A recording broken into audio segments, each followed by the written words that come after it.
Na última semana, começamos a estudar esse livro extraordinário e hoje vamos para o capítulo 2. E nele o nosso tema será uma estátua assustadora. Esse é o tema do estudo de hoje.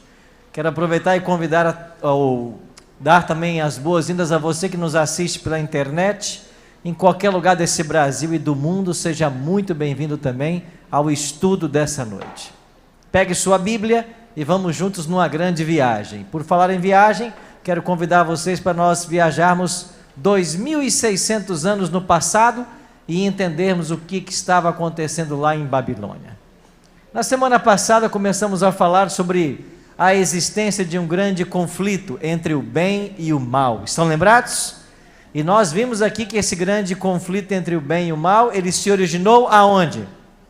No céu, num anjo chamado Lúcifer, que por causa do orgulho que de forma inexplicável e ilógica brotou em seu coração, ele se rebelou contra Deus, quis colocar o seu trono acima do trono de Deus, foi expulso do céu, veio para esta terra, com a sua astúcia enganou Eva, e depois que Adão e Eva comeram do fruto proibido, ele usurpou o controle do planeta Terra.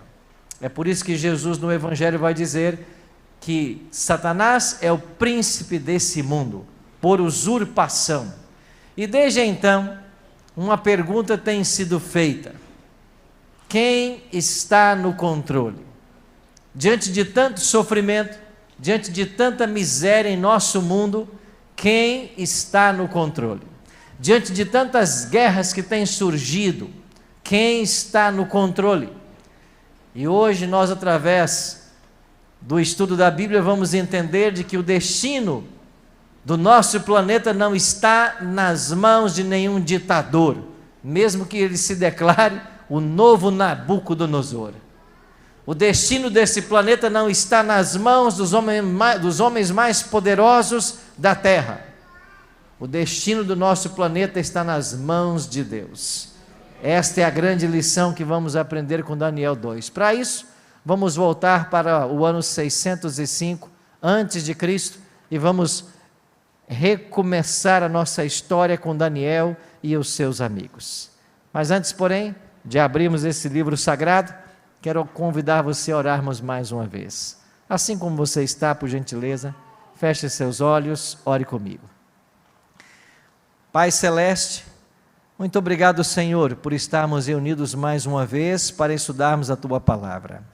Suplicamos que o Teu bom e santo Espírito seja o nosso professor mais uma vez, e que esse livro, ao ser estudado, possa nos tornar conscientes do momento em que estamos vivendo e da grande necessidade que temos de um preparo para a Tua volta. É a nossa oração, em nome de Jesus, amém.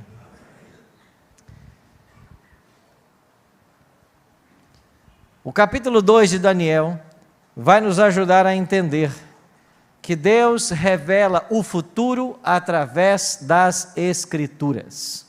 Nenhum ser humano tem a capacidade de conhecer o dia de amanhã, mas o Deus do céu, que sabe o futuro, Ele escolheu partilhar esse futuro com seus filhos. É por isso que na sua Bíblia, em Amós 3, verso 7, diz que certamente o Senhor Deus não fará coisa alguma sem primeiro revelar os seus segredos aos seus servos, os profetas. E foi através dos profetas que Deus tornou conhecido a sua vontade. Nabucodonosor foi o rei que mais tempo reinou em Babilônia, 42 anos. E enquanto ele reinava, chegamos ao capítulo 2, a Bíblia diz que no segundo ano do seu reinado, ele teve uns sonhos. O seu espírito se perturbou e passou-se-lhe o sono. Ele sonhou com alguma coisa, mas ele se esqueceu do sonho. E ele ficou muito perturbado. E ele perdeu o sono. E agora ele queria saber o que ele havia sonhado. Quem aqui já um dia teve um sonho e se esqueceu do que sonhou? Eu acho que todos nós, não? E você ficou muito preocupado com isso? Você perdeu noites de sono por causa disso? Certamente não. Porque é comum a gente sonhar e não se lembrar do que sonhou, ou se lembrar parcialmente. O problema é que na cultura de Babilônia, isso era um problema sério. Por quê? Porque eles acreditavam que os deuses se comunicavam com eles através dos sonhos. E você ter um sonho e não se lembrar do sonho, era um indício de que o Deus que você estava servindo não estava muito satisfeito com você.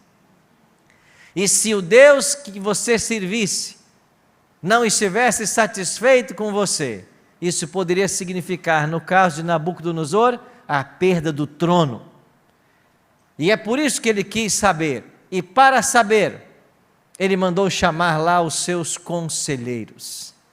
E nós vamos descobrir hoje de que Deus tinha uma mensagem para o rei da Babilônia. E Deus escolheu o sonho para que ele conhecesse a vontade dele.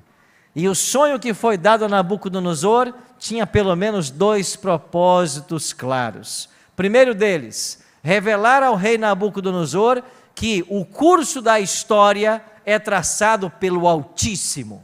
É Deus quem traça o curso da história. Segundo, qual era o papel que Nabucodonosor deveria desempenhar dentro desse processo? Esse era o objetivo do sonho. O rei mandou chamar então os encantadores, magos, adivinhos, caldeus, essas 4 categorias de pessoas que ajudavam o rei no governo. Elas estavam ali como conselheiras, eram pessoas místicas, pessoas que pegavam um animal, partiam o animal ao meio e no estudo das vísceras do animal tentavam descobrir o futuro. Outros deles olhavam para as estrelas e no mover das estrelas tentavam descobrir quais os eventos que sucederiam. Isso parece algo semelhante aos dias atuais hoje? Você sabe que tem gente que não sai de casa sem antes ler o quê? O horóscopo. Porque acredita que através dos signos do zodíaco as pessoas têm um rumo traçado. Nós iremos descobrir nessa noite de que essas fontes todas, elas não são legítimas. Há pessoas que acreditam que você pode pegar as cartas e as cartas falarão do teu futuro. Outros acreditam que tem pessoas que podem ler as mãos e através, especialmente algumas ciganas, através da leitura das mãos, a tua vida é desvendada. Outros ainda jogam cartas, búzios, tarôs. Nada disso funciona, meus amigos. Nada disso funciona. Isso não é verdade, isso não tem nenhuma prova científica, nada disso. A única coisa que funciona é nós entendemos que Deus escolheu revelar o futuro para todos nós. E Ele o revela em Sua palavra. Quando eu era criança, me ensinaram a jogar no bicho. Já jogou no bicho alguma vez?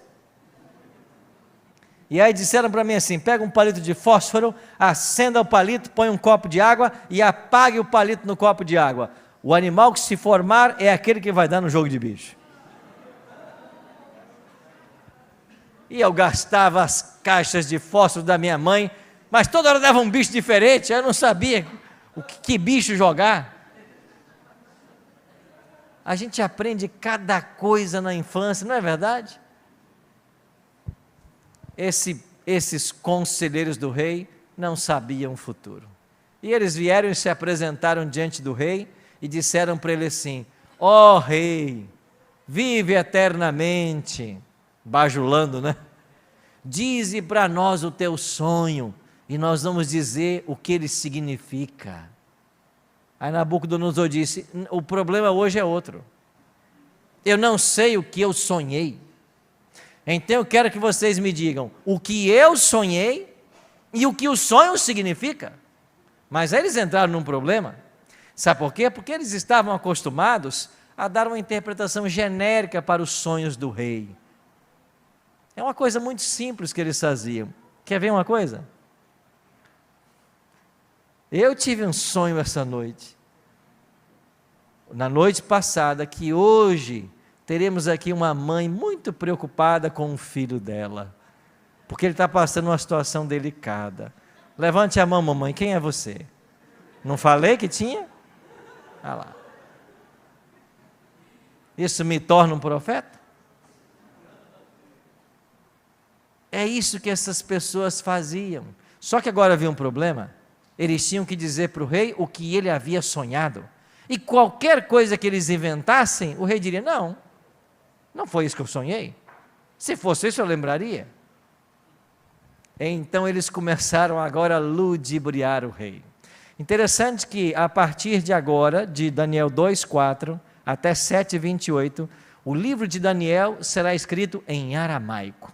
Ele começou em hebraico, agora vai para o aramaico, e no capítulo 8 ao 12 ele volta ao hebraico de novo.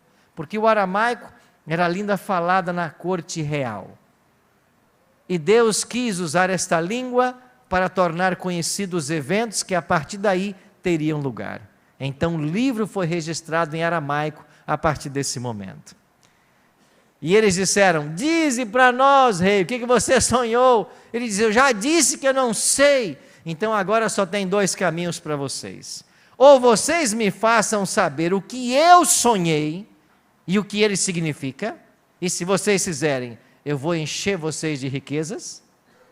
Ou, se vocês não me disserem o que eu sonhei e o seu significado, vocês serão despedaçados e as casas todas destruídas. Só tem duas possibilidades. E eles então tiveram que reconhecer algo interessante. Primeiro, eles reconheceram de que não há mortal sobre a terra que podia revelar o que o rei estava pedindo. Segundo, somente quem podia fazer isso eram os deuses. E eles disseram assim: mas estes não moram com os homens. Eles não moram com a gente não sabe então. Nabucodonosor ficou furioso, diz a Bíblia.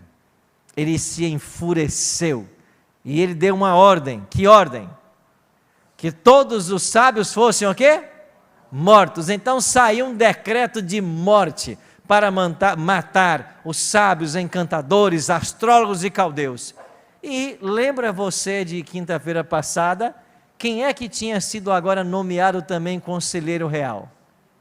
Daniel, Ananias, Misael e Azarias. Aí foram pegar os 4 jovens hebreus também para serem mortos. Aí quando Daniel foi preso, ele disse: mas eu estou sendo preso por quê? Por causa do sonho do rei, que vocês não souberam. Daniel disse: eu não estou sabendo de nada. E por que Daniel não sabia de nada? Porque esses magos da Babilônia não gostavam de Daniel. Porque ele era um escravo judeu, que havia agora alcançado o mesmo status social que eles em Babilônia. É por isso que Daniel não sabia de nada. Eles não envolveram Daniel nessas questões. Mas agora que o decreto de morte saiu, Daniel foi preso. Aí Daniel perguntou para Arioque: por que eu vou ser preso? Por que eu vou morrer? Por causa do sonho. Que sonho? O sonho que teve o rei. Aí Daniel disse assim para Arioque: então diga para o rei, para ele me dar um tempo. Arioque era o chefe da guarda. Para ele me dar um tempo e eu vou interpretar o sonho do rei. O rei não tinha nada a perder, concordou com Daniel. O que fez Daniel? Daniel foi para casa e fez saber o caso a Ananias, Misael e Azarias, seus companheiros, para que pedissem misericórdia ao Deus do céu sobre esse mistério, a fim de que Daniel e seus companheiros não perecessem juntamente com o resto dos sábios da Babilônia. O que Daniel foi fazer com seus amigos? Orar. Eles foram orar. Sabe por quê? Porque Daniel e seus amigos sabiam que a oração faz o quê? Amigos, o que a oração faz? Ela move o braço de Deus. Você acredita nisso? Acredita? Sim. E por que a gente ora tanto? Tão pouco? Se a gente acredita. Você já percebeu que às vezes nós temos uma prova difícil para fazer e a gente não ora pedindo ajuda? Às vezes você tem aí uma situação difícil, um negócio para fechar, um problema de saúde, está em busca de um namorado, de uma namorada, questões importantes para a vida, mas a gente não ora. A gente não coloca isso nas mãos do Senhor. A gente acha que nós temos toda a habilidade para resolver. Enquanto há um Deus no céu disposto a fazer por nós, mais, infinitamente mais, do que tudo que nós pedimos para Deus. Eu acredito que a oração move o braço de Deus. Aqui estão alguns colegas da minha faculdade. Nós cursamos teologia lá na Bahia. Aqui estou eu, o segundo da direita para a esquerda. Eu tinha bigode na época, lembra? Olha ali. Bem magrinho, 55 quilos. E sabe como a maioria de nós aqui, dos pastores, pagamos nossos estudos? Vendendo livros. Nós adventistas chamamos isso de colportagem, vendendo livros. Nas férias, a gente sai para vender livros, para reunir o dinheiro, para pagar a nossa faculdade. E uma dessas férias, enquanto eu estudava teologia, eu vendi bastante livros, numa cidade lá no sul do Espírito Santo, chamada Cachoeiro do Itapemirim. Eu estava na casa de meus pais, em Vitória, e deveria, num domingo, ir até Cachoeiro fazer a entrega. A gente passa nas casas vendendo e marca o dia para entregar e receber. Esse dia de entrega é um dia muito chave, porque se você não vai no dia marcado, depois você não consegue fazer as entregas. Não é isso, pastor Disseu? O pastor Disseu comportou também várias vezes, não foi? E aí tinha um ônibus que saía de Vitória às 6 da manhã para essa cidade, e eu tinha que pegar esse ônibus, e se eu perdesse esse ônibus, o outro seria só após o almoço, ou seja, eu não teria tempo hábil para fazer as entregas, e se não fizesse as entregas, eu não teria recursos para voltar para a faculdade.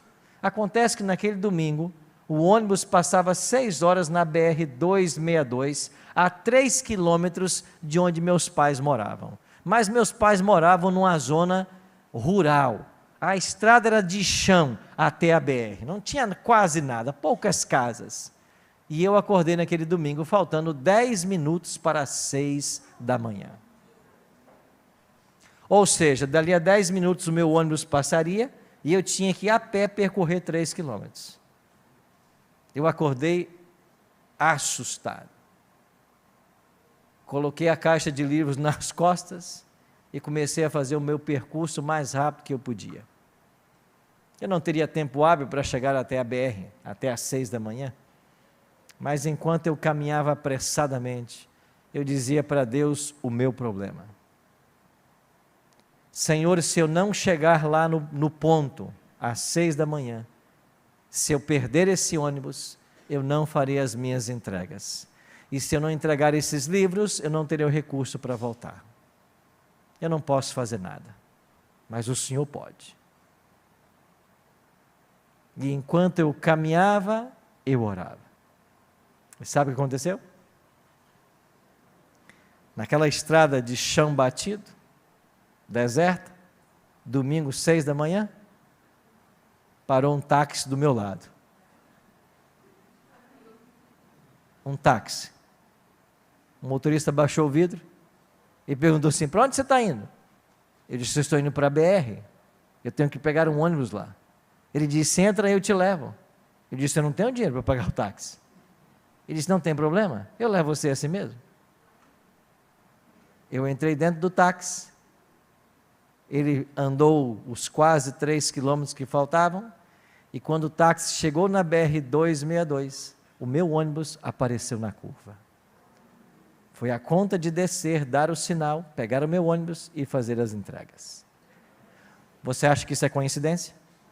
Isso é o quê? Providência. Não é coincidência, é providência. Esse Deus que nós amamos e servimos, está disposto a fazer por você tudo o que você precisa. E quando for bom para você, Ele vai fazer. Que motivo teria Deus para impedir que algo bom acontecesse na sua vida? Por que Deus ia reter no céu alguma bênção sem entregar para você? Ele não tem motivo para isso. A grande questão é que muitas vezes nós não apresentamos a Deus aquilo que nós precisamos. E nós ficamos lutando sozinhos, tentando resolver as questões, quando Deus pode resolver num instante as nossas mais difíceis questões. Daniel entendeu isso. Daniel chamou seus amigos, foram orar, eles acreditavam que a oração movia o braço de Deus, eles apresentaram suas necessidades a Deus, e o que aconteceu? A Bíblia diz que foi revelado o mistério a Daniel numa visão de noite. Ou seja, Daniel teve uma visão de Deus, e Deus contou para Daniel tudo o que o rei havia visto. E quando Daniel acordou ou saiu daquela visão, eu imagino você como estava o coração de Daniel, né? Eu preciso contar para o rei Nabucodonosor tudo o que eu sei agora.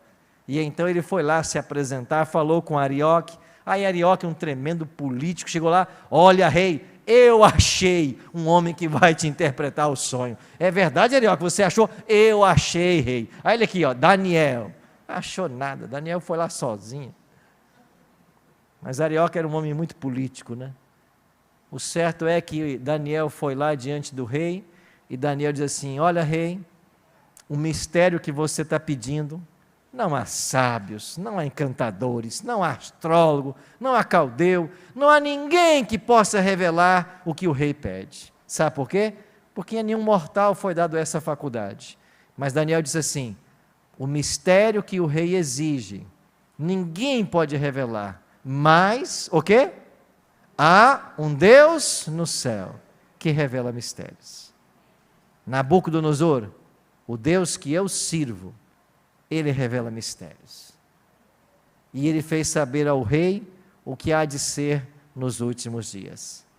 O grande problema do rei era que ele estava buscando em fontes erradas. Ele estava acreditando naqueles magos encantadores, ele acreditava nas estrelas, que elas tinham uma mensagem para ele, ele acreditava nos seus deuses, mas ele não acreditava no Deus verdadeiro, o qual Daniel servia. Você sabe que hoje esse problema está acontecendo também? Muitas pessoas confiando em fontes erradas, muitas pessoas buscando, bebendo em fontes erradas.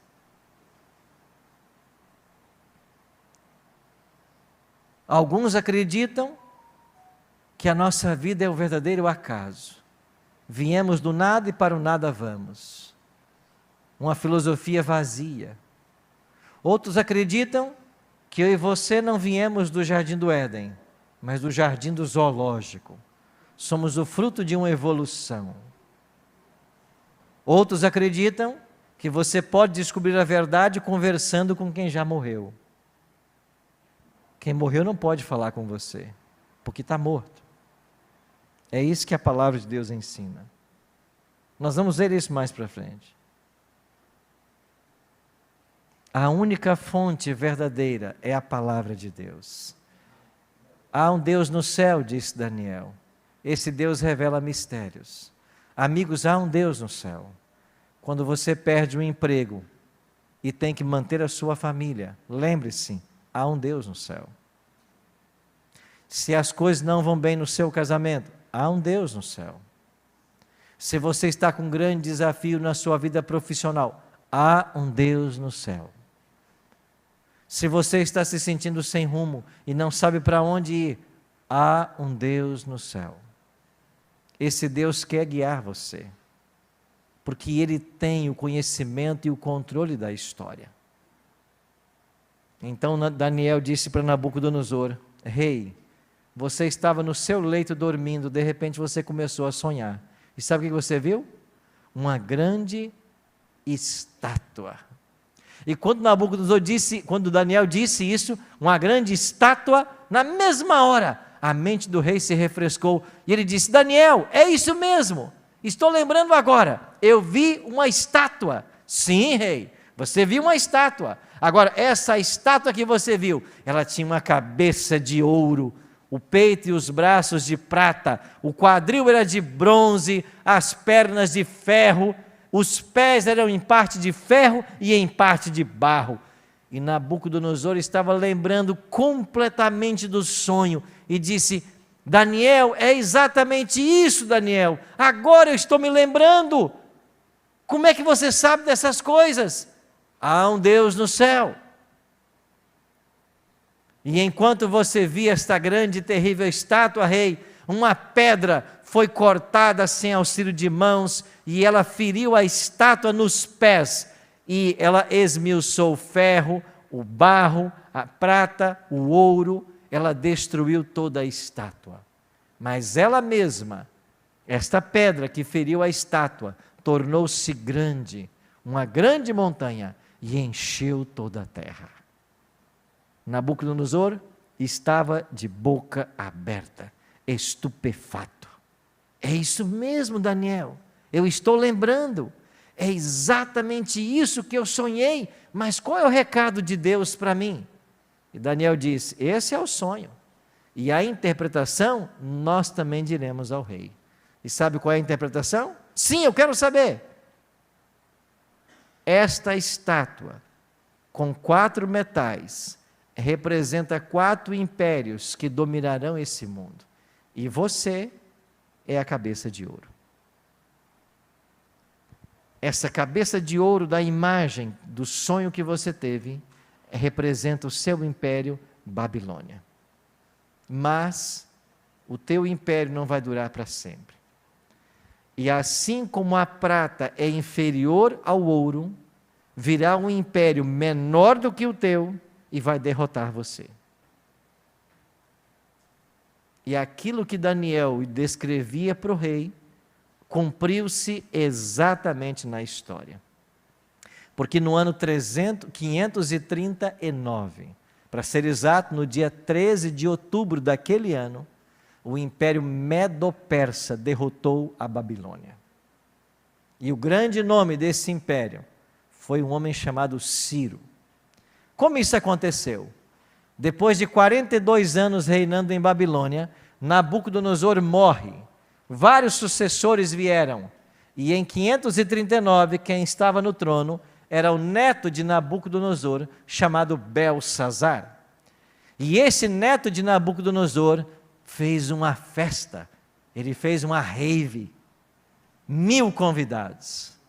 E aí chamou lá um DJ de ponta, muita música, luzes, som, todo mundo bebendo. E daqui a pouco, quando a rave estava bombando, apareceu uma mão. E uma mão escreveu lá na parede do palácio assim, Mene, Mene, Tekel, Ufarsim. Você já imaginou? Todo mundo na festa, bebendo e se alegrando, e uma mão aparece e escreve na parede do palácio, 4 expressões. Ninguém sabia o que significava, mas o rei sabia que era uma mensagem dos deuses, e ele mandou chamar quem? Aquele bando de incompetentes de novo, né? Os magos, encantadores, astrólogos, caldeus. Eles vieram e disseram, olha rei, não dá para saber o que está escrito aí. Mas vocês não sabem? Não dá, está aí, parece que está em japonês, alguma coisa parecida. A gente não fala essa língua aí. Aí a mãe do rei, filha de Nabucodonosor, disse assim para o rei, filho, nos dias do teu avô, tinha um homem aqui em Babilônia que interpretava sonhos e visões. O nome dele é Daniel. Se você mandar buscá-lo, ele vai saber o que está escrito aí. Aí mandaram chamar Daniel. Só que nós estamos falando do ano 539. Daniel já estava com quase 90 anos de idade. E Daniel vem, se apresenta diante do rei e diz para o rei o seguinte, sabe o que significa essas palavras? Você foi pesado na balança e achado em falta. O teu reino será dividido e ele será entregue aos medos e os persas. Naquela noite, Ciro invadiu Babilônia, matou Belsazar e agora tomou o controle do império.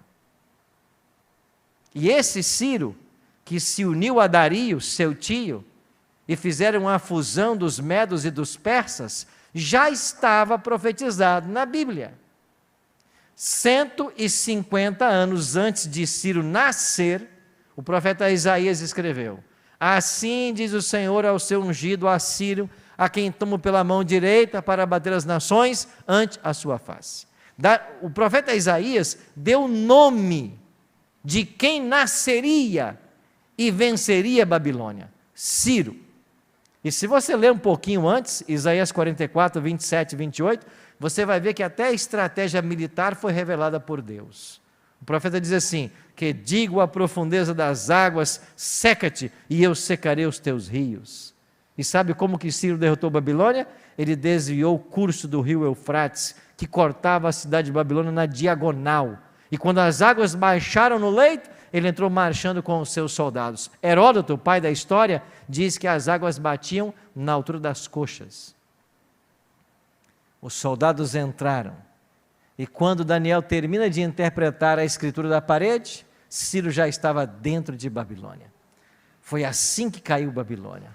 Saímos então da cabeça de ouro e vamos agora para o peito e braços de prata, o Império Medo-Persa. Mas o sonho disse que chegaria um momento que viria um quadril de bronze. E no ano 331, um terceiro reino de bronze alcançaria o domínio sobre toda a terra. Quem é esse reino que vai chegar? A Grécia, os gregos. E no ano 331, na batalha de Isso, os gregos venceram os medo-persas. E qual foi o grande nome dessa batalha e o nome dessas conquistas? Alexandre o Grande. E Alexandre é o fundador do Império Greco-Macedônio. Ele vai estabelecer os seus limites geográficos por toda a terra. E ele vai cunhar uma frase que tornou-se famosa: não existem mais reinos a serem conquistados. Conquistou tudo. Morreu cedo, 33 anos. Mas a influência dos gregos jamais deixou de ser sentida. A essa influência chamamos de helenismo. O helenismo tomou conta do planeta Terra. A língua portuguesa está repleta de helenismo. Nós levamos os filhos para o pediatra, uma palavra grega. Você tem problema na vista, vai no oftalmo, palavra grega. Você enfrenta dificuldades no casamento, você passa por uma crise, palavra grega. A nossa língua portuguesa está recheada do grego, é a influência, não só nos nossos vocabulários, na nossa forma de pensar, na nossa forma de raciocinar, pensamos como os gregos. Mas quando morre Alexandre com 33 anos, então nós temos a divisão do Império Greco-Macedônio em 4 partes. Os 4 principais generais de Alexandre, eram vários, os 4 principais, Ptolomeu, Licímaco, Cassandro e Seleuco, é que vão agora dividir o império e vão começar a dominar o mundo. Só que com a divisão ele se enfraqueceu. E a profecia dizia que um 4º reino, forte como ferro, viria para derrotar a Grécia. E qual foi esse império que chegou? Em 168. Roma dos Césares. Assim como Daniel disse que seria, foi acontecendo ao longo da história. Em 168, na batalha de Pídina, o Império Romano venceu a Grécia e estabeleceu sua hegemonia mundial. E Jesus Cristo nasceu, viveu e foi crucificado sob a jurisdição romana. E Roma vai dominar o mundo até o ano 476 de nossa era. Aí eu pergunto, depois que Roma dominou o mundo, para quem Roma perdeu o seu poder? Que império mundial venceu Roma? Nenhum império. Por que não? Porque nós estamos agora nas pernas de ferro e nos pés, que segundo o sonho eram em parte de ferro e em parte de barro. E assim como o barro e o ferro não se juntam, este reino seria dividido. E quando é que Roma foi dividido? Segundo o historiador britânico Edward Gibbon, a partir do ano 352, as tribos bárbaras começaram a invadir o território romano. E estas tribos bárbaras, elas vão destronar o imperador. Elas vão minar a autoridade do Império Romano. E em 476 cai o último imperador romano, Rômulo Augusto. É claro que é de Roma ocidental, que Roma oriental virou Império Bizantino e foi até a tomada de Constantinopla, lá pelo volta do século XV. Os bárbaros tomaram conta do Império Romano. Quantos dedos temos nos pés? 10. Quantas foram as tribos bárbaras que invadiram Roma? 10. Álamos, francos, burgundos, suevos, visigodos, lombardos, anglo-saxões, vândalos, ostrogodos e érulos. Estas 10 tribos minaram o Império Romano, e quando Roma cai em 476, 3 dessas tribos foram também exterminadas: os érulos, ostrogodos e os vândalos. Eles foram extintos. Sobraram 7, e as 7 tribos bárbaras que sobraram organizaram as primeiras 7 nações europeias. Os álamos a Alemanha, os francos a França, os burgundos a Suíça, suevos Portugal, visigodos a Espanha, lombardos a Itália e os anglo-saxões a Inglaterra. Assim surgiu a Europa, da evolução dessas tribos. E agora nós estamos vivendo nos dias da moderna Europa. E o que acontece no sonho quando chegamos a esse ponto da história? O versículo 43 responde: Daniel disse para o rei: quanto ao que viste do ferro misturado com barro de lodo, misturar-se-ão mediante casamento, mas não se ligarão, assim como o ferro não se mistura com o barro. Vários tentaram unificar a Europa. Vários tentaram unir essas 7 nações. Napoleão Bonaparte, Guilherme II, Adolf Hitler, ninguém conseguiu. E por que jamais a Europa voltará a ser unida? Porque Daniel 2,43 diz que eles não se ligarão um ao outro. E como a palavra de Deus não falha, nunca a Europa será unificada. E até a União Europeia, que é tão noticiada, tão falada, não tem nada de união. Até o euro não é adotado por todas as nações da Europa. A Inglaterra mesmo não entrou no pacote, tem a sua própria moeda. As crises e divergências políticas estão aí por aí. A Europa não está unida. Por que não? Porque há um verso na Bíblia que diz que eles não se unirão. Mas há um outro verso, Daniel 2,44, que diz assim: mas nos dias desses reis, que reis? Os reis da moderna Europa, o Deus do céu suscitará um reino que não será jamais destruído. Este reino não passará a outro povo, e ele esmiuçará e consumirá todos esses reinos, mas ele mesmo vai subsistir por quanto tempo? Para sempre. Quem é o 5º reino? Daniel falou assim para o rei: assim como você viu que do monte foi cortada uma pedra sem auxílio de mãos, esta pedra que atingiu a estátua e destrói a estátua, ela é um símbolo do reino que será estabelecido. O apóstolo Paulo diz que a pedra é Jesus Cristo. Isso quer dizer que o reino que Deus estabelecerá, dirigindo e controlando a história da humanidade, será a volta de Cristo a essa terra. O 5º reino que será estabelecido será o reino de Cristo. E esse será um reino eterno. Babilônia passou, a Medopérsia passou, a Grécia passou, Roma passou, as tribos bárbaras passaram, a moderna Europa se organizou, mas nos dias destes reis, diz Daniel 2,44, o Deus do céu vai suscitar um reino que jamais terá fim. A pergunta-chave nessa noite: você está se preparando para ser cidadão nesse reino? Você está se preparando para a volta do Senhor Jesus?